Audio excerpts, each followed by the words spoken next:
உலகத்தில் 1008 தத்துவம், 1008 கொள்கை இருக்குது.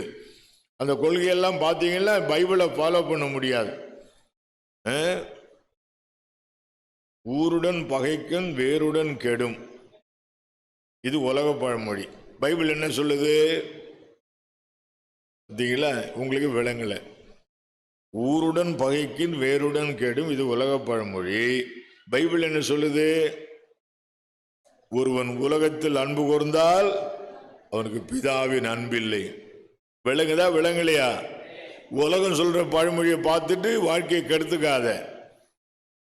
வாட் காட் சேஸ், அவர் ஞானம் தான் பெரிய ஞானம். யார் ஞானம்? அவருடைய ஞானம் தான் பெரிய ஞானம். கொட்ட கொட்ட குனியறவனும் முட்டாளு, குனிய குனிய குனியறனும் கொற்றவனும் முட்டாள், இது உலக பழமொழி. இயேசு சொல்றது என்ன? சொல்ல மாட்டீங்களே. ஒருவன் உன்னை ஒரு கண்ணத்தில் அறிந்தால், எவ்வளவு பெரிய வித்தியாசம். விளங்குதா விளங்கலையா? உலக பழமொழியை சொல்லி கிறிஸ்தவ வாழ்க்கை வாழாத. இந்த இயேசுதான் பெரிய ஞானம்.